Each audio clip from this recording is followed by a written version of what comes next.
नमस्कार दोस्तों, आप सभी का अर्थ एकेडमी यूट्यूब चैनल पर स्वागत है। पिछली क्लास में हमने ट्रायंगल में सेंटर्स की बात की, जिन्हें हमने एक 4 बेस्ट फ्रेंड ऑफ ट्रायंगल के नाम से भी जाना, 4 प्रिय मित्र ऑफ ट्रायंगल के नाम से जाना। उसमें हम जब 5वें बेस्ट फ्रेंड की बात करते थे, जिसे हम एक सेंटर के नाम से जानते हैं, वृत्त के केंद्र के नाम से जानते हैं, उसकी बात आज हम नहीं करेंगे, क्योंकि हमें पता है कि किसी भी ट्रायंगल में, चाहे आप एक्यूट एंगल ट्रायंगल ले लो, राइट एंगल ट्रायंगल ले लो, या फिर मतलब न्यून कोण त्रिभुज, समकोण त्रिभुज, या फिर आप अधिक कोण त्रिभुज ले लो, हर एक ट्रायंगल में जो एक्स सेंटर होते हैं वो 3 सेंटर होते हैं। मतलब एक सेंटर को 3 बार शो किया जाता है, क्योंकि वो बाहर होते हैं, और किसी भी ट्रायंगल में हम 3 बाहर पर वृत्त के केंद्र 3 लेते हैं। अगर आप इस बात को समझना चाहें तो आप देख सकते हैं कि जो हमें एक सेंटर मिलता था वो इस तरीके से मिलता था कि जब हम कभी एक्सटीरियर एंगल बाइसेक्टर खींचते थे, जिस पॉइंट पर मिलते थे, इसको हम ए डैश के नाम से या आई डैश के नाम से शो करते थे, इसको हम बी डैश या बी, और इसको हम सी डैश के नाम से शो करते थे। तो हम देखते थे कि हर एक ट्रायंगल में जो एक सेंटर होते थे, वो एक सेंटर कहीं ना कहीं हमें ट्रायंगल में 3 मिलते थे, और उसको तैयार करने के लिए हम -ax1 + bx2, जब ए के सामने वाले सेंटर की बात करते थे तो हम ए को माइनस लेते थे, जब बी वाले के सामने की बात करते थे तो बी को माइनस लेते थे, और सी वाले के सामने की बात करते थे तो हम सी को माइनस लेते थे। और वही फार्मूला जो इन सेंटर में हम लिखते थे, ax1 + bx2 + cx3 / a + b + c, दूसरे ब्रैकेट में या दूसरे कामा लगा के जो ऑर्डिनेट को शो करता था a/1 b/2 c/3 / a + b + c। जब हम एक सेंटर की बात करने लगते थे तो उसी में जब ए के सामने की बात करते तो ए को नेगेटिव ले लेते, -ax1 कर देते थे, नीचे -a + b + c लिख देते थे। दूसरी तरफ लेते थे तो हम बी वाले को नेगेटिव कर देते थे। इन पर हम पिछली क्लास में बात कर चुके। आज की क्लास में हम 4 जिन सेंटर्स की बात करेंगे उनके बारे में आप देखना कि पहले हम सेंट्रॉइड की बात करेंगे। इसी सेंट्रॉइड को आप केंद्रक या फिर गुरुत्व केंद्र के नाम से जानते हैं।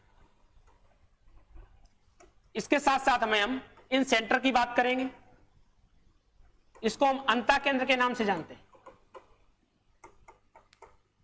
इन सब पर बात कर चुके हैं, एक्चुअली में इन पर हम प्रश्न करेंगे। इन सब पर हम बात कर चुके हैं, इनके फार्मूला सिद्ध कर चुके हैं, इनके केंद्रक, जब सेंट्रॉइड की बात करते हैं केंद्रक के कोऑर्डिनेट क्या होंगे उनकी बात कर चुके हैं। इन सेंटर के बारे में भी हम आपको बता चुके। आज हम इन पर क्वेश्चंस करेंगे। इन सेंटर के बाद जो सर्कम सेंटर होता है, जिसको हम परिकेंद्र बोलते हैं, आज की क्लास में हम परिकेंद्र पर बात करेंगे। इसके बाद में ऑर्थो सेंटर, जिसको हम लंब केंद्र बोलते हैं, इस पर हम बात करेंगे। अगर आपने पिछली क्लास को मिस किया है, पिछली क्लास में इन सबको नहीं पढ़ा है, तो कोई बात नहीं, आज की क्लास में इनको नोट करते हुए चलिए और इन पर देखते हुए चलिए कि हमें क्या पढ़ना है, क्या सीखना है। पिछली क्लास में एक तरीके से हमने यूक्लिड ज्योमेट्री के बेसिक्स के बारे में बताया आपको। जो हमने यूक्लिड ज्योमेट्री क्लास 10th में साधारण ज्योमेट्री, प्योर ज्योमेट्री में पढ़ रखा होता है, उसी के बारे में हमने आपको बताया था। हमने आपको बताया था कि इन सेंट्रॉइड हमको कैसे मिलता है, इन सेंटर कैसे मिलता है, सर्कम सेंटर कैसे मिलता है, ऑर्थो सेंटर कैसे मिलता है। हमने बताया जब मध्यिकाएं एक दूसरे को जिस पॉइंट पर इंटरसेक्ट करती थी उसको हम सेंट्रॉइड या केंद्रक के नाम से जानते थे। जब medians intersect each other at this point, at that point, and the confluency of that point is known as centroid. जब इन सेंटर की हम बात करते हैं, अंतरा केंद्र की बात करते हैं, तो हमने आपको बताया था कि अंतरा केंद्र में ये होता था, अंतः केंद्र में ये होता था कि एंगल बाइसेक्टर जिस पॉइंट पर एक दूसरे को इंटरसेक्ट करते थे, उस पॉइंट को हम इन सेंटर के नाम से जानते थे। जब वही परपेंडिकुलर बाइसेक्टर ऑफ साइड जिस पॉइंट पर एक दूसरे को इंटरसेक्ट करते थे, उसको हम सर्कम सेंटर के नाम से जानते थे, भुजाओं के लंब समद्विभाजक।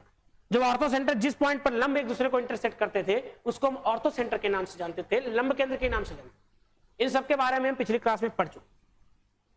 हमने आपको यह भी बताया कि जब कभी हम एक्यूट एंगल ट्रायंगल की बात करते हैं, न्यून कोण त्रिभुज की बात करते हैं, तो कहीं ना कहीं ये चारों सेंटर इस ट्रायंगल के अंदर ही होते हैं, इनसाइड होते हैं। जब कभी हम न्यून कोण त्रिभुज की बात करते हैं, या हम कह सकते हैं कि हम न्यून कोण त्रिभुज कहना ही सही होगा, क्योंकि हमने कल ट्रायंगल को 2 टाइप से कैटेगरी में विभाजित किया था। एक on the basis of sides, भुजाओं के आधार पर, दूसरा on the basis of angle. जब हम कोऑर्डिनेट ज्योमेट्री पढ़ेंगे तो उसमें जब सेंटर्स पढ़ेंगे तो इसमें अहम जो रोल होगा वो अदा किया जाएगा on the basis of angle के आधार पर, जो ट्रायंगल होंगे उनका। उन्हीं में हम न्यून कोण त्रिभुज की जब हम बात करते हैं, न्यून कोण त्रिभुज ऐसे त्रिभुज होते हैं, आपको हमने बताया भी था, जिनमें एक एंगल 90 डिग्री से कम होगा, मतलब तीनों एंगल 90 डिग्री से कम ही होते हैं, उनमें 90 से ज्यादा वाला कोई एंगल होगा ही नहीं। ऑब्ट्यूस में एक 90 से ज्यादा हो जाता है अधिक कोण त्रिभुज में, और राइट में एक एंगल 90 डिग्री हो जाता है। इन सब पर हम डिटेल में बात कर चुके हैं, इसीलिए आज की क्लास में इन पर हम जल्दी जल्दी बात करेंगे। सिर्फ हमें रिवाइज करना है हमने पिछली क्लास में क्या पढ़ा। ये लोगों ने नहीं पढ़ा है वो पिछली क्लास जरूर देखें। जब हम सेंट्रॉइड या केंद्रक की बात करते हैं, केंद्रक के कोऑर्डिनेट की बात करते हैं, तो हमने इसकी पढ़ा था x1 + x2 + x3/3, y1 + y2 + y3/3। जब हमने इन सेंटर की बात की थी, अंतः केंद्र की, तो हमने उसमें बताया था ax1 + bx2 + cx3/3, sorry by a + b + c, by1 + c/2, ay1 + by2 + c/3 / a + b + c। जब हमने सर्कम सेंटर की बात की तो हमने आपको बताया था कि x1 sin 2a, x2 sin 2b, x3 sin 3c upon sin a sin 2a + sin 2b + sin 2c। दूसरे में by1 sin 2a, by2 sin 2b, by3 sin 2c अपान sin 2a + sin 2b + sin 2c। ये हमने circum centre की बात की थी। जब हम ऑर्थो सेंटर की बात कर रहे थे तो हमने आपको पिछली क्लास में ऑर्थो सेंटर के बारे में बताया था कि x1 10a, x2 10b, x3 10c अपान 10a + 10b + 10c, by1 10a + by2 10b + by3 10c अपान 10a + 10b + 10c। जिन लोगों ने पिछली क्लास पढ़ी थी उनके लिए ये 2 मिनट 3 मिनट तो बेकार हो, क्योंकि इन सब पर हम बात कर चुके। आज की क्लास में जो हम देखेंगे वो देखेंगे कि हमने कल ये देखा था कि एक्यूट एंगल ट्रायंगल में ये सभी सेंटर्स कहीं ना कहीं ट्रायंगल के इनसाइड होंगे, ट्रायंगल के अंदर होंगे। अगर बाय चांस कभी आपसे एक ही ट्रायंगल की बात कर दी जाए और आपसे बोल दिया जाए कि ये सभी एक ही ट्रायंगल में होंगे, लेकिन ये ट्रायंगल इक्विलैटरल नहीं होना चाहिए। अगर ये ट्रायंगल इक्विलैटरल हो गया, समबाहु त्रिभुज हो गया, तो उस स्थिति में चारों सेंटर्स एक ही पॉइंट पर होंगे। तब जो हम बताने जा रहे हैं वो चीज आपको बता ही नहीं सकते, वो चीज गलत हो जाएगी। अगर बाई चांस ये आइसोसेलेस समद्विबाहु भी हो गया तब भी ये बात गलत हो जाएगी। क्यों? क्योंकि समद्विबाहु में अगर आपने कॉमन वर्टेक्स जिस एंगल को जो भुजाएं आपस में बराबर हैं उनके कॉमन वर्टेक्स से कोई अगर आपने एल्टीट्यूड खींचा तो वो एल्टीट्यूड, मीडियंस, एंगल बाइसेक्टर तीनों का कार्य करेगा। अगर तीनों का कार्य करेगा तो आप ये बताओ कि ना तो हम इसको आइसोसेलेस में फॉलो करा सकते हैं, ना ही हम इसको इक्विलैटरल ट्रायंगल में फॉलो करा पाएंगे। अब हम सिर्फ और सिर्फ एक्यूट या स्केलर ट्रायंगल की बात करेंगे और उसी में फॉलो कराएंगे। आप याद रखेंगे इस बात को और आप देखेंगे कि अगर हम मान लेते हैं कि जो अभी एबीसी है वो एक स्केलर ट्रायंगल है या एक्यूट एंगल ट्रायंगल है। अगर ये स्केलर ट्रायंगल या एक्यूट एंगल ट्रायंगल की जब हम बात करते हैं और इसमें हमें चारों सेंटर शो करने हैं, तो उनके शो करने का जो क्रम, जो सीरियल होता है, उसको आप हर समय याद रखेंगे कि सबसे पहले हम पी, यहां पर हम 4 नाम यूज करेंगे, 4 वर्ड यूज करेंगे जिनके बारे में आपको पता होना चाहिए कि जो पी होगा ये पी सर्कम सेंटर परिकेंद्र की बात करेगा, आई जो होगा अंतः केंद्र की बात करेगा, जी जो होगा गुरुत्व केंद्र की बात करेगा, ओ जो होगा ऑर्थो सेंटर की या लंब केंद्र की बात करेगा। एक बार और आप रिपीट कर रहे हैं क्योंकि बार बार हम इस चीज को रिपीट नहीं करेंगे। अगर आप कंफ्यूज होते हैं तो इसमें आपकी समस्या है। जो पी की बात करेंगे तो पी होगा ये आपको सर्कम सेंटर की बात करेगा, आपके परिकेंद्र की बात करेगा। जो आई होगा ये इन सेंटर अंतः केंद्र की बात करेगा। जो जी होगा ये गुरुत्व केंद्र, जिसको आप सेंट्रॉइड बोलते हैं, जिसको आप केंद्रक बोलते हैं, उसकी बात करेगा। ओ जो होगा ऑर्थो सेंटर लंब केंद्र की बात करेगा। अब आप याद रखें जब कभी ट्रायंगल में इन चारों को एक साथ शो कराना हो तो आप ध्यान रखना कि ये किसी भी ट्रायंगल में वो ट्रायंगल इक्विलैटरल नहीं होना चाहिए, ना ही आइसोसेलेस होना चाहिए। अगर आइसोसेलेस है तो ये लाइन इस साइड से खींची जाए, ना कि कॉमन वर्टेक्स से। उस कॉमन वर्टेक्स से आप नहीं खींचेंगे जिसकी साइडें बराबर हैं, उससे खींचिए जो साइडें अलग अलग हैं, जिनकी लेंथ अलग अलग है। अगर आप यहां से खींचेंगे तो ये नियम फॉलो करेगा। अभी फिलहाल हम इसको स्केलर में समझते हैं, विषमबाहु त्रिभुज में समझते हैं। तो हम देखेंगे कि जो पहला होगा उसको हम पी, मतलब सबसे ऊपर हम सर्कम सेंटर मानेंगे।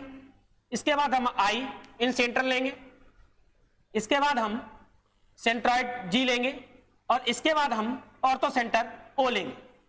इनको याद रखने के, अगर आप चाहते हैं तो याद रखने के लिए ये याद रख सकते हैं पी गो। मतलब जब कभी ऐसा नहीं है कि ये कहीं आपसे पूछा जाएगा कि बताओ किसी ट्रायंगल में सर्कम सेंटर ऊपर होगा या फिर ऑर्थो सेंटर, ये कभी आपसे नहीं पूछा जाएगा। इनमें पूछा जाएगा इनका रेशियो, जिसकी बात हमें करनी है। और उस रेशियो की बात करने से पहले हमें यह पता होना चाहिए कि हम स्टार्टिंग कहां से करेंगे। जब हम वर्टेक्स से चलते हैं तो हमें पहली जगह कौन सी मिलेगी, पहले हमें किसका घर मिलेगा? तो आपको पहले सर्कम सेंटर का घर मिलेगा, पहले परिकेंद्र मिलेगा। जब आप थोड़ा और आगे बढ़ेंगे तो आपको इन सेंटर अंतः केंद्र मिलेगा, लेकिन उसी के बाद जब आप थोड़ा और आगे बढ़ेंगे तो आपको गुरुत्व केंद्र मिलेगा। उसी के बाद जब आप थोड़ा और आगे बढ़ेंगे तो आपको ऑर्थो सेंटर मिलेगा, लंब केंद्र मिलेगा। ये बात आप याद रखेंगे कि जब कभी हम आपसे किसी भी ट्रेंगल में, वो ट्रेंगल स्केलेंट ट्रेंगल होना चाहिए, अगर आप on the basis of angle देख रहे हैं तो वो ट्रेंगल एक्यूट एंगल ट्रेंगल होना चाहिए। ये ट्रेंगल कभी भी आपका ना तो आइसोसेलेस हो, ना ही इक्विलेटरल हो, ना ही समबाहु त्रिभुज हो, ना ही समद्विबाहु त्रिभुज हो। क्योंकि अगर समबाहु त्रिभुज हो जाएगा तो समबाहु त्रिभुज के लिए आप जानते हैं कि ये चारों सेंटर्स एक ही पॉइंट पर हो जाएंगे, और ये जो हम बताने जा रहे हैं, जो हम रेशियो बताने जा रहे हैं, वो रेशियो हमारा गलत हो जाएगा। तो आप याद रखिएगा, जब कभी हम आपसे बात करें इस रेशियो की, तो आप याद रखेंगे कि ये जो लिखने का जो इनका ऑर्डर होता है, जो क्रम होता है, वो पिगो होता है, और इस आप पिगो को हर समय याद रखेंगे। अब आप आगे बढ़िए, इसमें इन सेंटर को हम सिर्फ और सिर्फ एक सेंटर के साथ देखते हैं। कभी भी आपसे ये नहीं पूछा जाएगा कि पी आई रेशियो आई जी बताओ, इन सेंटर की बात आपसे कभी नहीं करेगा। आपसे बात करेगा सर्कम सेंटर की, सेंट्रॉइड की, ऑर्थो सेंटर की, परिकेंद्र की, केंद्रक की और लंब केंद्र की, इनके सेंटर्स की बात करेगा और इनके रेशियो की बात करेगा। तो आपको जो रिजल्ट है वो ये याद रखना है कि हमने आपको बताया कि जब कभी स्केलेंट ट्रायंगल होगा तो पी हो मतलब सर्कम सेंटर हो, सेंट्रॉइड हो या ऑर्थो सेंटर हो, ये तीनों कोलिनियर होंगे, संरेखीय होंगे, एक ही लाइन में होंगे। If all of this are collinear, then first condition, या हम कह सकते हैं कि only one condition is possible, that is PG ratio GO is equal to 1:2। आप बात समझिए कि हम बात कर रहे हैं कि अगर कभी आपसे सर्कम सेंटर की बात कर दी जाए और आपसे कभी सेंट्रॉइड की बात कर दी जाए, केंद्रक की बात कर दी जाए और आपसे कभी ऑर्थो सेंटर लंब केंद्र की बात कर दी जाए, हम फिर इस बात को रिपीट करते हैं कि आपको पीजीओ क्या है ये पता होना चाहिए। आपको पता होना चाहिए कि पी हम सर्कम सेंटर के लिए, परिकेंद्र के लिए प्रयोग कर रहे हैं, जी हम सेंट्रॉइड केंद्रक के लिए प्रयोग कर रहे हैं, ओ ऑर्थो सेंटर के लिए प्रयोग कर रहे हैं। जब कभी आपसे पूछा जाए कि पीजी रेशियो जीओ क्या होगा तो 1:2 होगा। इसका हम बहुत प्रयोग करेंगे और आप इस बात को याद रखेंगे। ये रेशियो उल्टा भी कभी कभी पूछ देता है, कभी कभी आपसे पूछ देता है कि ओजी रेशियो जीपी बताओ, तो आप इसी को उल्टा कर देंगे 2:1। ये रेशियो है, ये रेशियो शायद ही कोई एग्जाम हो जिसमें इस रेशियो के बिना यूज किए हमने सवाल किए हो। ज्यादातर प्रश्न जब पूछे जाते हैं, जब कभी उनको मीडियंस या सेंटर्स पर बात करनी होती है, तब वो ऐसा क्वेश्चन फॉर्म करते हैं, अगर उनको पेपर टिपिकल बनाना है कि वो इस रेशियो का प्रयोग करके आपसे दिखवाएं। क्योंकि ये अगर आपको रेशियो का प्रयोग करना आता है तो आपको पता होना चाहिए कि ये हमने यूक्लिड ज्योमेट्री, जिसको हम बोलते हैं कि बेसिक ज्योमेट्री, प्योर ज्योमेट्री, जो क्लास 10th में हम पढ़ते हैं, उसमें हमने ट्रेंगल में इन सब के बारे में पढ़ रखा होता है। तो कोऑर्डिनेट ज्योमेट्री में अक्सर हम इन चीजों को नजरअंदाज कर देते हैं, इन चीजों से हम स्केप करते हैं, बचने की कोशिश करते हैं। और आपको इन चीजों से बचना नहीं है, आपको याद रखना है कि PG ratio GO is equal to 1:2। अगर आपको ये पता है तब आप आगे बढ़िए। और आप इसमें एक चीज और देखिएगा कि अगर बाय चांस यही जो तीनों पॉइंट संरेखीय हैं, अगर आपसे बोल दे कि पी जी ओ और इस लाइन को जो हम पीओ लाइन बना रहे हैं, इसमें एक मिड पॉइंट भी है, इसमें एक मिड पॉइंट भी है और वो मिड पॉइंट एम है। अब आप बताओ OM ratio MG ratio GP या PG ratio GM ratio MO, इस तरीके से पूछता है कि अब आप ऑर्थो सेंटर लंब केंद्र, उनके जो आपने रेखा खींची है, जो लाइन सेगमेंट बनाया है, उसकी जो मिड पॉइंट लिया है, उसके साथ इस पीएस का रेशियो बताइए। तो आप ध्यान रखिए, इसके लिए हम उल्टा चलेंगे ओएम, क्योंकि हम 302 से आप अच्छी तरह वाकिफ होंगे। 302 होता है अटेम्प्ट टू मर्डर, सॉरी मत तो जो किसी की हत्या वगैरह कर दिया जाता है उसके लिए अटेम्प्ट टू मर्डर 304 होता है। किसी को जब आप मार देते हैं तो उसके लिए 302 लगता है। तो इसका जो सीक्वेंस होता है वो 312 होता है, 10 अंक आगे होता है। तो आप समझ लीजिए कितना इंपॉर्टेंट है, ये बहुत ज्यादा इंपॉर्टेंट है। आपको याद रखना है कि OM ratio MG ratio GP, ये जो होगा इसका रेशियो 3:1:2 होगा। मतलब ओ से एम तक 3x, एम से जी तक 1 मतलब x और जी से p तक 2x होगा। अब शायद आप इस बात को समझ भी गए हो और आप इस बात को याद भी रखेंगे कि जब कभी OM ratio MG ratio GP की बात की जाए तो ये 3:1:2 होगा। अब हमने आपको दो चीजों के बारे में बता दिया और ये दो चीजें आपको दोनों की दोनों तैयार रखनी है।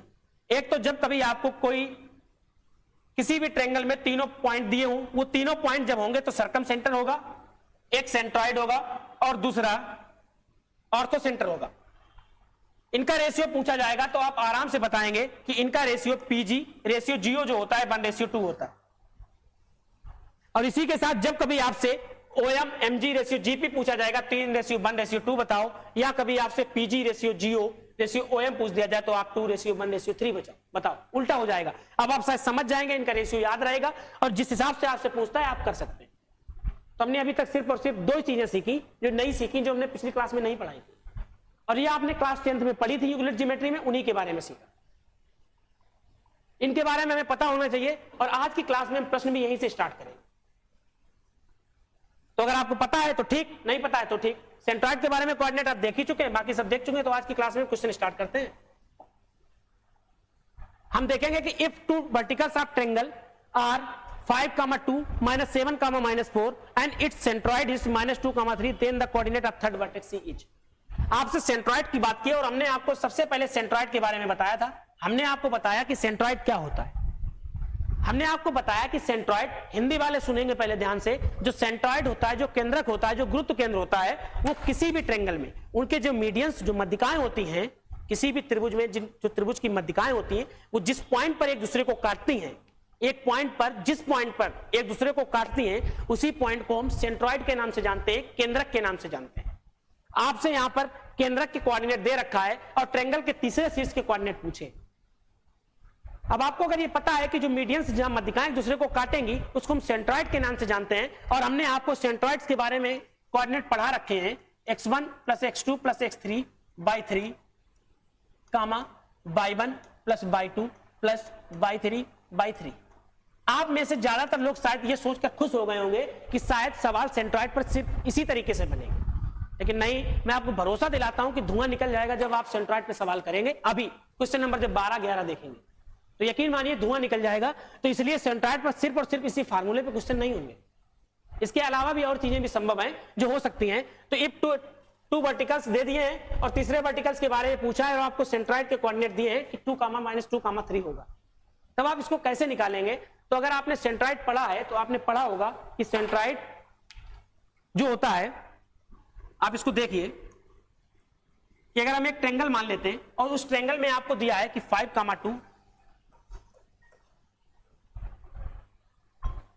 उस ट्रायंगल में आपको दिया है कि 5,2 ए बी -7, -4, जो सी दिया है वो दिया है -2 का, सॉरी सी नहीं दिया है, सी पूछा है आपसे, x3, y3 पूछा है, और आपको इट्स सेंट्रॉइड, इसके सेंट्रॉइड दे दिया है -2, 3।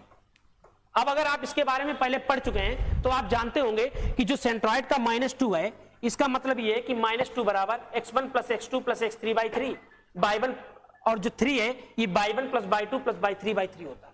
मतलब अगर इसको हम एलिमिनेट करके या इसको थोड़ा शॉर्ट फॉर्म में लिखें तो हम देखेंगे कि जो x1 + x2 + x3/3 होता है वो डिनोट करता है सेंट्रॉइड की एब्सिसा, सेंट्रॉइड की भुज को, सेंट्रॉइड की एब्सिसा सेंट्रॉइड की भुज को डिनोट करता है।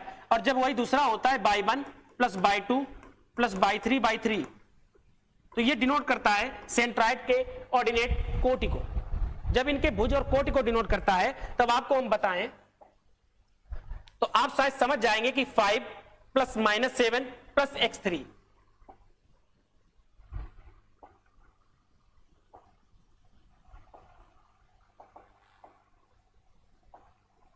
x1 + x2 + x3 = 3, और अगर आप इसमें ध्यान देंगे तो इसमें -2 दिया है, -2 दिया है, मतलब जो सेंट्रॉइड का एब्सिसा है, जो सेंट्रॉइड का एब्सिसा है वो -2 है। अब अगर मैं आपसे कहूं कि हमें x3 चाहिए जबकि x1 और x2 पता है, तो आप निकाल पाएंगे कि नहीं निकाल पाएंगे? आसानी से निकाल लेंगे कि x1 और x2 जो है, जो x1 है उसको हमने 5,2 माना, 5 माना, इसको हमने y1 माना था, तो x1 5 हुआ, x2 -7 हुआ, x2 -7 हुआ। तो जब आप इसको इसमें रखेंगे, इसमें वैल्यू पुट करेंगे 5 -7 + x3, तो आप देखेंगे कि 5 -7 + x3 बराबर, इसको इधर मल्टीप्लाई कर देंगे, क्रॉस मल्टीप्लाई, इधर आएगा -6। अब अगर आप इसको देखेंगे तो x3 = -5। x3 की जो वैल्यू आई -5 आ गई, मतलब किसी ट्रायंगल का जो वर्टेक्स हमें c चाहिए उसकी एब्सिसा हमने निकाल ली। कैसे निकाली? क्योंकि हमें पता है कि जो सेंट्रॉइड का एब्सिसा होता है वो जो वर्टेक्स के कोऑर्डिनेट दिए होते हैं उनके एब्सिसाओं का सम होता है, उनके एब्सिसाओं का एवरेज होता है। उन एब्सिसाओं का एवरेज हम इसी तरीके से निकालते हैं कि number of sum of numbers and upon number of numbers, मतलब सभी संख्याओं का योग बटे संख्याओं की संख्या। जो संख्याएं थी, जो एब्सिसाएं थी वो x1 x2 x3 थी। कितनी थी? 3 थी। 3 से डिवाइड कर दिया बराबर -2 लिख दिया। अब x3 -5 आ गया तीसरा वर्टेक्स। इसी तरीके से अगर आप देखो तो आप देखोगे y1 2 -4 और प्लस y3 2 -4 प्लस y3 बराबर, अगर आप देखेंगे तो इसके बराबर कुछ दिया होगा, ऑर्डिनेट में कुछ दिया होगा। ऑर्डिनेट में दिया है उसने 3 बराबर 3 और ये वाला 3 ऊपर जाएगा तो मल्टीप्लाई हो जाएगा। अब आप देखेंगे y3 बराबर 9 और 2 -4 -2 = 7, मतलब आप देखेंगे जो x3 और y3 आया वो -5,7 आया, -5,7 आया। ये आपके वर्टेक्स की सिर्फ। अब आप चाहें तो इसको चेक भी कर सकते हैं कि हमने जो निकाला है वो सही है या गलत। आप चाहें तो x1 5 x2 x3 आप देखेंगे -7/3 आपको निकल आएगा, -2, 3 3, 4 -5 7, 7। इस तरीके से आप वर्टेक्स निकाल लेंगे। अगर हो सकता है कि कैलकुलेशन में कुछ गलती हुई हो तो आप देख लीजिएगा। निकालने का तरीका यही होगा कि तीनों एब्सिसा जो होंगी वो सम होंगी और इसके जो सेंट्रॉइड होगा इसकी एब्सिसा के बराबर होगी, मतलब तीनों एब्सिसाओं का एवरेज इस सेंट्रॉइड की एब्सिसा के बराबर होगा, वहीं तीनों ऑर्डिनेट का एवरेज इस एब्सिसा के बराबर होगा। इस तरीके से आप सेंट्रॉइड निकाल लेंगे। ये एक सरल सवाल था, इसको आपने कर लिया। इसके बाद अगर आप देखेंगे, क्योंकि इसमें आंसर नहीं आया, आया क्यों नहीं? क्योंकि 5 -7 प्लस x3 -6 -2 प्लस x3 -4 और हमें इसके चाहिए वर्टेक्स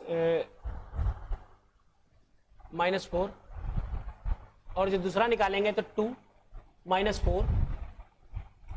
-4 प्लस y3 अपान 3 बराबर c आप देखेंगे तो 3 9 बचेगा y3 =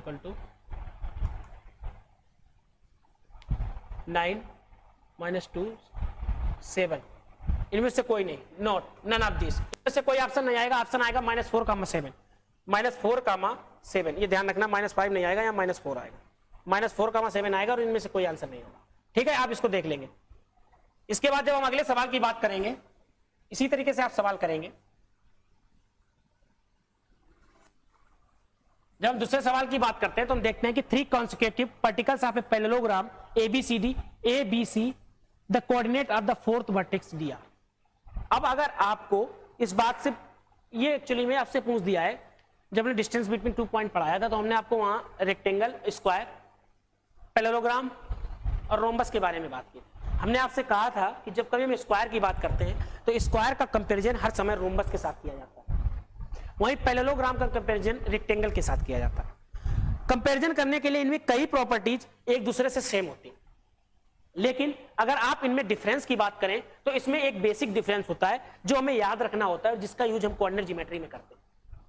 हमने आपको बताया था कि जब हम स्क्वायर का कंपैरिजन करते हैं किसके साथ? रोम्बस के साथ, तो हम देखते हैं कि दोनों में एक डिफरेंस होता है। वो डिफरेंस ये होता है कि स्क्वायर के जो वर्टेक्स होते हैं, जो स्क्वायर के डायगोनल होते हैं, वो आपस में बराबर होते हैं, बाइसेक्ट करते हैं, 90 डिग्री पर करते हैं, लेकिन वो आपस में बराबर भी होते हैं। जबकि रोम्बस के वर्टेक्स, रोम्बस के डायगोनल, रोम्बस के विकर्ण, समचतुर्भुज के विकर्ण आपस में बराबर नहीं होते। वर्ग के विकर्ण आपस में बराबर होते हैं, जबकि समचतुर्भुज के विकर्ण आपस में बराबर नहीं होते हैं। वही आयत में होता है, आयत के विकर्ण आपस में बराबर होते हैं और समांतर चतुर्भुज के विकर्ण आपस में बराबर नहीं होते। इस बात को आप याद रखें। लेकिन इसमें एक बात यह होती है कि जो ये विकर्ण होते हैं एक दूसरे को बाइसेक्ट करते हैं, चारों में ये बात बराबर है। स्क्वायर की जब बात करते हैं वो 90 डिग्री पर बाइसेक्ट करते हैं, रोम्बस में ऐसा नहीं होता, लेकिन बाइसेक्ट तो करते हैं। तो आप ध्यान रखो कि जब 3 consecutive verticals आप पैरेललोग्राम की बात कर दी, एक समांतर चतुर्भुज की उसने बात कर दी और उसने कहा कि एक समांतर भुज के 3 शीर्ष, मतलब 3, -2 ये हम ऐसे क्वेश्चन कर चुके हैं जिसको हम बताएंगे आपको कैसे करना है, करना आपको घर से। जो सी रहेगा वो 6, -3। अब इसका फोर्थ वर्टेक्स आप डी पूछा है, आपसे फोर्थ वर्टेक्स के बारे में पूछा है। अगर यहां पर गलती से उसने स्क्वायर या रेक्टेंगल बोल दिया होता, अगर उसने स्क्वायर या रेक्टेंगल बोल दिया होता तो हमें दिमाग लगाने की कोई जरूरत होती ही नहीं। हम स्क्वायर या रेक्टेंगल में क्या करते, इनके जो डायगोनल, जो इनके विकर्ण होते, उनको बराबर कर देते। इस डायगोनल की लंबाई हमें पता चल जाती, इसको हम x4, y4 मान लेते और मान के इनके बीच डिस्टेंस फार्मूला, इनके बीच डिस्टेंस फार्मूला, दोनों को उठा के बराबर कर देते। लेकिन कहानी यहां ये बदल गई। कहानी इसलिए भी बदल गई क्योंकि ये जो है पैरेललोग्राम है, ये समांतर चतुर्भुज है, और समांतर चतुर्भुज की जो हमें एक प्रॉपर्टीज पता थी वो थी डायगोनल बराबर नहीं होते। अब हम इसमें क्या करें, अब हम सोच में पड़ गए। तब आपको दूसरी प्रॉपर्टीज की जरूरत पड़ेगी। वो प्रॉपर्टी थी कि इसके डायगोनल बाइसेक्ट करेंगे। स्क्वायर में 90 डिग्री पर करते थे, रेक्टेंगल में भी बाइसेक्ट करते थे, लेकिन 90 डिग्री पर नहीं करते। अब यहां उल्टा हो गया, रेक्टेंगल और पैरेललोग्राम की हम कंपैरिजन कर रहे हैं। रेक्टेंगल के डायगोनल बाइसेक्ट करेंगे और पैरेललोग्राम के भी डायगोनल बाइसेक्ट करेंगे। अगर ये एक दूसरे को बाइसेक्ट करेंगे तो आप ये बताओ, और वो भी मिड पॉइंट पर बाइसेक्ट करेंगे। बाइसेक्ट का मतलब होता है समद्विभाजित करना, और समद्विभाजित करना मतलब ये भाग बराबर, ये भाग बराबर। ये मिड पॉइंट वाली बात समझ में आ रही कि नहीं आ रही? अगर ये बात मिड पॉइंट वाली समझ में आ रही तो आप इसके अगर मिड पॉइंट के कोऑर्डिनेट चाहिए हो तो आप आसानी से निकाल लेंगे कि ये x1 + x2/2 मतलब 9/2 और y1 + y2/2 मतलब -1/2। अगर ये 9/2, 6×3 9/2 और -1/2 है, -5/2, -5/2, -5/2 और 9/2 है। अगर इसके कोऑर्डिनेट आपको पता हो गए और ये पता है और ये आपको चाहिए, तो आप बताओ x4 + 4/2 = 9/2 कर सकते हैं कि नहीं कर सकते? x4 + 4/2 = 9/2। अगर आप 2 से 2 काट देंगे तो आएगा x4 = 5 आ गया। अब इसी प्रकार आप देखेंगे तो आप देखेंगे y4 + 0/2 बराबर -5/2। अगर आप देखेंगे तो 2 से 2 कैंसिल, y4 = -5। अब आपको दोनों निकल आए, एक -5 आएगा और दूसरा 5 आएगा। अब आप आंसर चेक करिए, एक -5 और एक 5, मतलब एब्सिसा जो भुज रहेगी वो प्लस की 5 रहेगी, ऑर्डिनेट जो रहेगा वो माइनस का 5 रहेगा, और आप देखेंगे कि ये आंसर ठीक हो जाएगा। हमने अगर इसमें कुछ सीखने वाला आपको बताया तो सिर्फ और सिर्फ ये बताया कि पैरेललोग्राम के जो डायगोनल होंगे वो एक दूसरे को बाइसेक्ट करें। बाकी एक प्रॉपर्टी हमें पता थी कि पैरेललोग्राम के डायगोनल कभी भी आपस में बराबर नहीं होते हैं, लेकिन इनके डायगोनल एक दूसरे को बाइसेक्ट करेंगे। अगर बाइसेक्ट करेंगे तो प्रॉपर्टी मिड पॉइंट वाली लग जाएगी, और मिड पॉइंट के लिए हम आपको पहले ही बता चुके हैं कि मिड पॉइंट एक ऐसा पॉइंट होता है जो शेष रहे दोनों पॉइंटों से समान दूरी पर होता है, इक्विडिस्टेंस पर होता है, समदूरस्थ होता है। Mid point is always equidistance with the remaining 2 points, B और C O, if 3 points are collinear. अगर तीनों पॉइंट संरेखीय हैं तब मिड पॉइंट दोनों पॉइंट से हर समय बराबर दूरी पर होगा। अब आप आसानी से इसको निकाल लेंगे और आपने निकाल भी लिया होगा। नहीं निकाल लिया तो आप दोबारा करें, इसका आंसर 5 - 5 आएगा, और इसमें नन ऑफ दीज। वही जब तीसरा सवाल है तो कह रहा है A, B, C and D are the verticals of. ये तीनों शीर्ष दिए हैं किसी भी चतुर्भुज के। अभी उसने बोला नहीं, अगर 4 शीर्ष दे दिए हैं तो आपको ये अंडरस्टूड होगा कि अगर 4 शीर्ष दिए हैं तो वो अब क्वाड्रिलेटरल की ही बात करेगा, समचतुर्भुज की ही बात करेगा। If he given, if it gives only 3 verticals, then it talk about, it denote about triangle। तब ये केवल त्रिभुज के बारे में बात करता, लेकिन now it explain about the quadrilateral because it given the 4 verticals। इसने 4 वर्टिकल्स दे दिए हैं, और अब ये आपसे क्वाड्रिलेटरल चतुर्भुज की बात कर रहा है। अगर आपसे ये चतुर्भुज की बात कर रहा है तब आपको अब ये बताना है कि जो चतुर्भुज है जिसके चारों शीर्ष दिए हैं ये कैसा होगा। एक स्क्वायर होगा, एक रोम्बस होगा, एक रेक्टेंगल होगा, या फिर एक पैरेललोग्राम बट नॉट ट्रायंगल। मतलब एक पैरेललोग्राम समांतर चतुर्भुज होगा लेकिन रेक्टेंगल नहीं, आयत नहीं।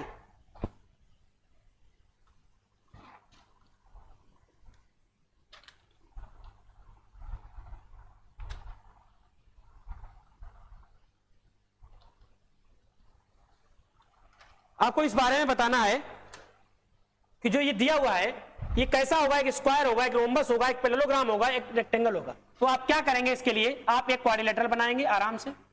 ए, बी, सी डी सभी वर्टेक्स लिख लेंगे। उस वर्टेक्स को लिखने के बाद आप इनके डायगोनल मिलाएंगे और इन डायगोनल को मिलाने के बाद आप ये लेंथ निकालेंगे पूरी और ये भी निकालेंगे।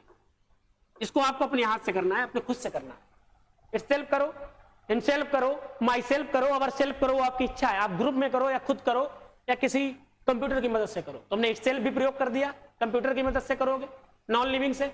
खुद से करोगे तो हिमसेल्फ हो गया, उससे कराओगे तो हरसेल्फ हो गया, और ग्रुप में करोगे तो अवर सेल्फ हो गया। जिससे मन हो आपका उससे क्वेश्चन करो, लेकिन आपको करना खुद से ही है। ये D1 है, ये D2 है। अगर D1 और D2 आपस में बराबर हो जाते हैं तो समझिएगा, अगर D1 और D2 आपस में बराबर हो गए, अगर D1 और D2 आपस में बराबर हो गए, तब ये सिर्फ और सिर्फ स्क्वायर और रेक्टेंगल की प्रॉपर्टी शो करें। क्योंकि रेक्टेंगल और स्क्वायर दोनों के ही विकर्ण बराबर होते हैं, ना तो रोम्बस में बराबर होते हैं, ना ही पैरेललोग्राम में बराबर होते हैं। अगर बाई चांस इसके विकर्ण बराबर आ गए तो आप सीधा टिक कर देंगे एक स्क्वायर और एक रेक्टेंगल। अब स्क्वायर होगा कि रेक्टेंगल होगा, इस बात पर भी आप कंफ्यूज हो सकते हैं, क्योंकि स्क्वायर के भी विकर्ण बराबर होते हैं और रेक्टेंगल के भी विकर्ण बराबर होते हैं। तब आप देखेंगे क्या ये एक दूसरे को बाइसेक्ट कर रहे हैं, या फिर आप जब इनके विकर्ण निकाल लेंगे तो आप देखेंगे कि जो विकर्ण है ये एक दूसरे को अगर बाइसेक्ट कर रहे हैं तो क्या वो आपस में 90 डिग्री पर कर रहे हैं। अगर वो 90 डिग्री पर करेंगे तो आप देखेंगे कि जो इनका बाइसेक्ट होगा, जो ये लेंथ होगी, इनका स्क्वायर करके आप जोड़ेंगे तो इनकी साइड निकल आएगी, और इनका स्क्वायर करके ये जोड़ेंगे तो ये भी साइड निकल आएगी, और ये साइड और ये साइड, ये साइड और ये साइड चारों अगर आपस में इक्वल हो गई तब वो स्क्वायर होगा। लेकिन अगर ये चारों साइड आपस में इक्वल नहीं है, इस साइड के इक्वल ये साइड आती है और इस साइड के इक्वल ये साइड आती है, तो ये क्लियर हो जाएगा कि ये रेक्टेंगल है। अब आप समझिए, हमने अभी आपको बताया अगर इनका डायगोनल बराबर आ गया, इनका विकर्ण बराबर आ गया, तो दो ऑप्शन कट जाएंगे, एक रोम्बस और दूसरा पैरेललोग्राम बट नॉट रेक्टेंगल। क्योंकि पैरेललोग्राम नहीं होगा, समांतर चतुर्भुज नहीं होगा अगर विकर्ण बराबर आ गया, नहीं आया रोम्बस होगा। अब हमें सिर्फ और सिर्फ दो के लिए जद्दोजहद करनी है, दो के लिए हमको मेहनत करनी है कि स्क्वायर होगा रेक्टेंगल होगा। स्क्वायर और रेक्टेंगल के लिए सिर्फ और सिर्फ एक चीज याद रखिए कि रेक्टेंगल में आमने सामने की भुजाएं बराबर होती हैं और स्क्वायर में चारों भुजाएं बराबर होती हैं। अगर स्क्वायर में चारों भुजाएं बराबर होती हैं तो हम इनके विकर्ण निकाल चुके हैं और हमें यह भी पता है कि विकर्ण एक दूसरे को बाइसेक्ट करते हैं। अगर विकर्ण एक दूसरे को बाइसेक्ट करते हैं,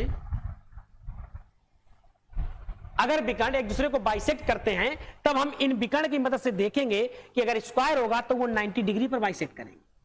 अब हम 90 डिग्री मान लेंगे और हम निकालेंगे, जो ये आई वही यही आती है, ये आती है, ये आती है, तो आप कहेंगे कि ये सही है। अगर ऐसा ना होके बाई चांस दोनों के विकर्ण ही बराबर ना आए, तब ये दोनों ऑप्शन कट हो जाएंगे, रेक्टेंगल और इसके। अब रोम्बस और पैरेललोग्राम में पंगा चलेगा। अब रोम्बस और पैरेललोग्राम में भी वही बात चलेगी, अगर रोम्बस होगा तो चारों भुजाएं बराबर होंगी और पैरेललोग्राम होगा तो आमने सामने की भुजाएं बराबर होंगी। आपको इससे ज्यादा समझाने की कोई जरूरत नहीं, आप इसको खुद करेंगे। और अगर नहीं होता है तो कमेंट बॉक्स में लिखिएगा, कल हम आपको ये बताएंगे। बाकी जितनी भी चीजें इसमें हम कर सकते थे सब हमने आप बता दी, सिर्फ और सिर्फ आपको अप्लाई करना है। जो चीजें एजम्पशन हो सकता था वो सब हमने आपको बता दिया। अगर आप अप्लाई नहीं कर पाते तो वो आपकी समस्या है। अब इसमें 4 नंबर क्वेश्चन में आपसे बोला है, 4 नंबर सवाल अगर आपको दिख रहा हो तो उसमें आपसे बोल दिया कि T1 does not equal to T2। यहां पर T1 जो है T2 के बराबर नहीं है, लेकिन A 0,0 B 80 स्क्वायर C ये are collinear. Then value of T1 T2, then value of T1 T2 ये पूछा है। इस क्वेश्चन को करने के लिए दिमाग एक जगह स्थिर रखना पड़ेगा, और दिमाग अगर आप स्थिर रखते हैं तो आप आराम से इसको कर लेंगे। अगर थोड़ा भी इधर उधर भटके तो क्वेश्चन आप कभी नहीं कर पाएंगे। हमने आपसे बताया था कि जब हमने कोलिनियर पढ़ाया था तो कोलिनियर में हमने कुछ चीजें बताई तो लोग हल्के में ले गए, कहने लगे संरेखीय का सिर्फ और सिर्फ इतना मतलब होता है कि एक लाइन में स्थित होंगे। हाँ, उसका मतलब होता है एक लाइन में स्थित होंगे। अब आप इस सवाल को लगाओ तो हम जानेंगे कि एक लाइन में स्थित होंगे। उसको अप्लाई करना और चीज को रटना अलग चीज होती है। अगर आप देखेंगे तो आप देखेंगे कि हमने कोलिनियर के बारे में आपको बताया कि अगर 3 पॉइंट कभी कोलिनियर हैं तो इसका सिर्फ और सिर्फ इतना मतलब होता है कि ये तीनों रेखा में तो स्थित हैं, साथ साथ में कभी अगर हम AB प्लस BC निकालना चाहें तो वो AC के बराबर होगा। मतलब AB plus BC is always equal to AC। हमने आपको बताया भी था कि अगर आप इसको हल करना चाहें तो एक तरीका ये बनता है कि A पॉइंट दिया है, B पॉइंट दिया है, C पॉइंट दिया है। आप ए बी निकालो, मतलब डिस्टेंस बिटवीन 2 पॉइंट निकालो, बी सी निकालो, इन दोनों को जोड़ दो और जोड़ के ए सी के बराबर कर दो। ए सी कैसे निकलेगी आपको पता है, ए पता होगा, सी पता होगा, तो आपको T1 T2 में एक वैल्यू निकल आएगी, सब कट जाएंगे, T1 T2 बचेगा। लेकिन ये प्रोसेस लंबा होता है, इसमें आपको डिस्टेंस फार्मूला 3 बार लगाना पड़ेगा, एक बार ए से बी तक पहुंचने के लिए, दूसरी बार बी से सी तक पहुंचने के लिए। अब आप पहुंच भी गए तो एक आदमी उसमें होशियार निकला, उसने कहा आपने तो डिस्टेंस तय की, हम तो डिस्प्लेसमेंट विस्थापन तय करेंगे, हम सीधा ए से सी तक जाएंगे, तब वो सीधा ए से सी आएगा। तो एक बार ए से सी के लिए आप डिस्टेंस फार्मूला लगाओ और 2 बार आप लगा ही चुके हो, तो 3 बार डिस्टेंस फार्मूला लगाओगे तो आप खत्म हो जाओगे, आपका सवाल हो ही नहीं पाएगा।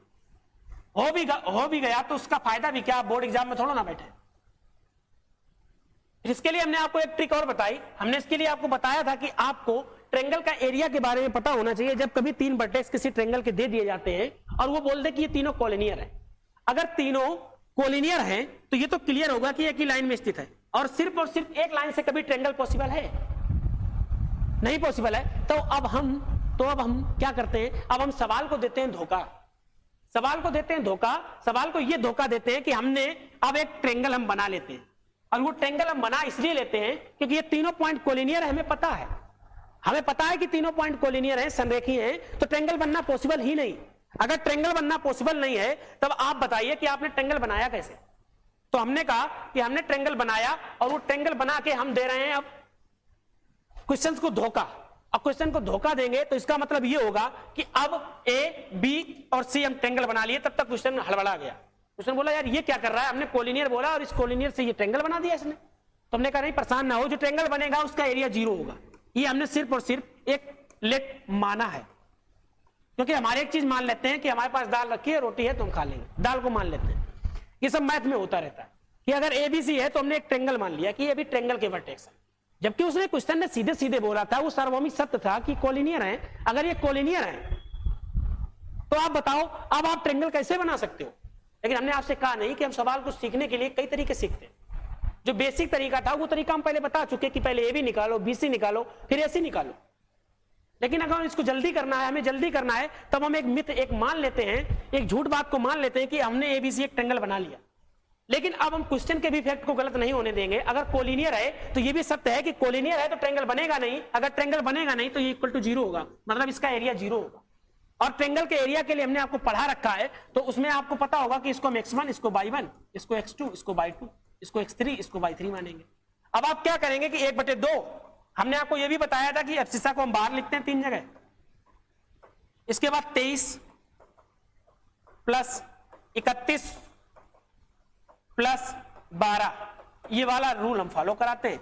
और हमें पता है कि अगर ये तीनों पॉइंट कोलिनियर हैं तो हमने इसको सिर्फ दिखावा किया था, इसको सिर्फ एक तरीके से डराया था। तो अब अगर आप इसको धोखे में रखना चाहते हैं तब आपको इस फैक्ट को गलत नहीं होने देना है, तब आप इसको धोखे में भी रखेंगे और आप बता भी देंगे कि हमने ट्रेंगल का एरिया 0 माना था। और हमने ये भी पढ़ रखा है कि ट्रेंगल का एरिया ये होता है और ट्रेंगल का एरिया 0 होगा, क्योंकि क्वेश्चन ने बोल दिया अगर और कोलिनियर, तीनों पॉइंट कोलिनियर है। अब आप इसमें x1, y1, x2, x3 मानेंगे, x1, y1, x2, y2, x3, y3 मानेंगे और इससे आप सवाल लगाएंगे और ये क्वेश्चन आपसे हो जाएगा। या इसके अलावा भी हमने आपको बताया कि अगर आपको कभी लगे कि कैलकुलेशन ज्यादा हो रही है तो आप इसको ना हल करके आप डिटरमिनेंट से हल करें। डिटरमिनेंट क्या होता है, सारणिक क्या होती है, सारणिक आपसे कहती है, सारणिक से ही ये फार्मूला हम निकालते हैं 1/2 x1 23 x2 31 y3 minus y1 x3 12 y1 minus y2।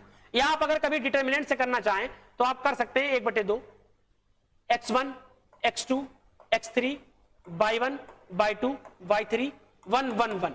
इस तरीके से भी आप कर सकते हैं, मतलब इस तरीके से भी आप इसका एरिया निकाल सकते हैं। अब हमें पता है कि हमने इसका एरिया निकाल तो तब सकते हैं जब तीनों कोलिनियर ना हो, लेकिन हमें क्वेश्चन में बोल दिया है कि अब ये तीनों पॉइंट कोलिनियर हैं, तो हमने इसको धोखा दिया, लेकिन हम रियलिटी से अलग जाएंगे नहीं, तो हम इसका एरिया रखेंगे 0 के बराबर। अगर हम इसका एरिया 0 के बराबर रखेंगे और तीनों पॉइंट रखेंगे तो हम देखेंगे हल करके, तो आगे चल के 0 लेंगे तो T1 T2 का मान -1 निकल के आएगा। इसका आंसर -1 आएगा, हम आंसर पहले से बता देते हैं और इसको क्वेश्चन आपको घर पे करना है। आज की क्लास में हमने 4 क्वेश्चन देख पाए, अगली क्लास में जो बचे हुए प्रश्न है वो पूरे कर लेंगे, क्योंकि कहीं ना कहीं कुछ चीजें हमें बेसिक में बतानी थी, उन चीजों पर हमें कल बात नहीं करना पड़ेगा, तो कल की क्लास में हम सीधा क्वेश्चन करेंगे। अगर आपको हमारी क्लास पसंद आती है तो इसको लाइक करें और शेयर भी करें, और अर्थ एकेडमी यूट्यूब चैनल को सब्सक्राइब करें। आपको जो भी पीडीएफ होगी वो अर्थ एकेडमी के टेलीग्राम चैनल पर मिलेंगी, इसलिए टेलीग्राम को भी ज्वाइन कर लें, और साथ साथ में अर्थ एकेडमी एप्लीकेशन को प्ले स्टोर से डाउनलोड भी करें। बाकी जो क्लास आप देख रहे हैं इनको खुद भी देखें, जो लोग एनडीए एयरफोर्स की तैयारी कर रहे हैं उनके पास शेयर करें। 11th 12th में जो लोग हैं जिनके अंदर जिनके सिलेबस में भी, जो 9th में हो, 8th में हो, 7th किसी भी क्लास में हो, अगर उनमें कोऑर्डिनेट ज्योमेट्री का पॉइंट और ट्रेंगल्स में सेंटर्स आते हैं, 5 बेस्ट फ्रेंड आते हैं, 5 प्रिय मित्रों के अंतर्गत ये चीजें आती हैं, तो उनके पास भी शेयर करिए, और हमारे इस लेक्चर को आप शेयर करिए, साथ साथ में लाइक भी करिए, और अर्थ एकेडमी यूट्यूब चैनल को सब्सक्राइब भी करिए। आज के लिए इतना ही। अगली क्लास में हम बचे हुए प्रश्नों पर बात करेंगे, और इसके बाद हम स्ट्रेट लाइन पर बात करेंगे। अगला चैप्टर स्ट्रेट लाइन होगा। आज के लिए इतना ही। Thank you.